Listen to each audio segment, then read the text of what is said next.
नमस्कार, मैं हूं Amod Srivastava. Amazing thought, amazing story, amazing message की दिशा में आज एक मैथोलॉजिकल कहानी। आज की इस कहानी का शीर्षक है होत वही जो राम रचि राखा। एक बार स्वर्ग से घोषणा हुई कि भगवान सेब बांटने आ रहे हैं। एक बार स्वर्ग से घोषणा हुई कि भगवान स्वयं सेब बांटने आ रहे हैं। सभी लोग भगवान के प्रसाद के लिए तैयार होकर लाइन लगाकर खड़े हो गए। एक छोटी सी बच्ची बहुत ही उत्सुक थी, क्योंकि वह पहली बार भगवान को देखने जा रही थी। उसकी उत्सुकता इतनी उत्कट थी कि वो कुछ भी कर रही थी। एक बड़े और सुंदर सेब के साथ साथ भगवान के दर्शन की कल्पना से ही वह खुश हो रही थी। अंत में प्रतीक्षा समाप्त हुई। बहुत लंबी कतार में जब उसका नंबर आया, बहुत ही लंबी कतार के बाद जब उसका नंबर आया तो भगवान ने उसे एक बड़ा और लाल सेब दिया। लेकिन जैसे ही उसने सेब को पकड़कर लाइन से बाहर निकली, उसका सेब हाथ से छूटकर कीचड़ में गिर गया। बच्ची बहुत उदास हो गई और निराश भी हो गई। जब उसे दोबारा से लाइन में लगना पड़ेगा, दूसरी लाइन पहली से भी लंबी थी। अब उसे चिंता सताने लगी कि अब उसे दोबारा से लाइन में लगकर फिर से सेब लेना पड़ेगा, लेकिन दूसरी लाइन पहली से भी लंबी थी। लेकिन उसके अलावा कोई और रास्ता भी नहीं था। सब लोग ईमानदारी से अपनी बारी बारी से सेब लेकर जा रहे थे। अंततः वह बच्ची फिर से लाइन में लगी और अपनी बारी का इंतजार करने लगी, अपनी बारी की प्रतीक्षा करने लगी। आधी कतार को सेब मिलने के बाद टोकरे में से सेब खत्म होने लगे। अब तो बच्ची और भी बहुत ही चिंतित और उदास हो गई।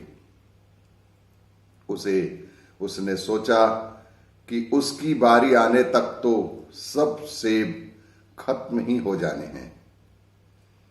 लेकिन वह ये नहीं जानती थी कि भगवान के भंडार कभी खाली नहीं होते हैं।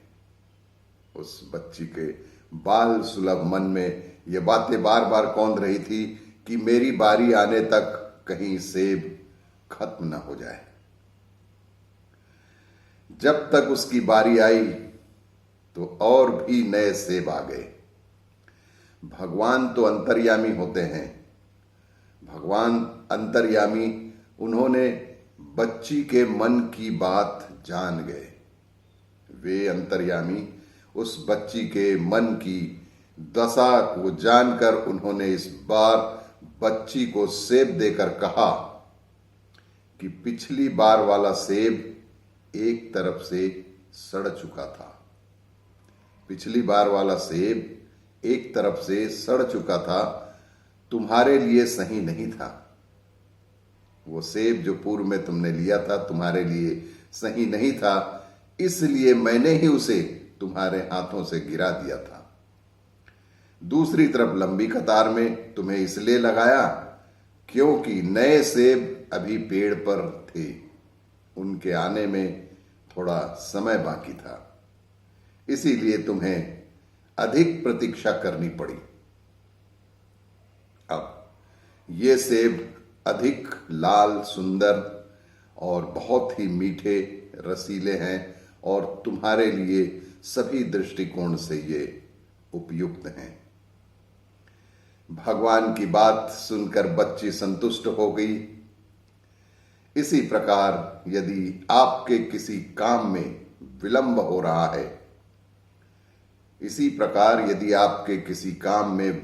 रहा है, तो उसे ईश्वर की इच्छा मानकर स्वीकार करें। उसे ईश्वर की इच्छा मानकर स्वीकार करें। जिस प्रकार हम अपने बच्चों को उत्तम से उत्तम देने का प्रयास करते हैं, उसी प्रकार भगवान भी हमें बच्चों को वही देंगे जो उनके पास हमारे लिए सबसे उत्तम होगा। ईमानदारी से बस अपनी बारी की प्रतीक्षा करते रहें और ईश्वर से शिकायत बिल्कुल ना करें। ईश्वर से शिकायत क्यों है? ईश्वर ने पेट भरने की जिम्मेदारी दी है, पोटलियां भरने की जिम्मेदारी नहीं। ईश्वर के पास आपके पेट भरने के लिए बहुत बहुत पर्याप्त है, बशर्ते कि आप सिर्फ और सिर्फ पेट भरें। नमस्कार, इसी तरह की कहानियों के लिए देखते रहिए मेरा वीडियो। लाइक करें, शेयर करें और सब्सक्राइब अवश्य करें। धन्यवाद।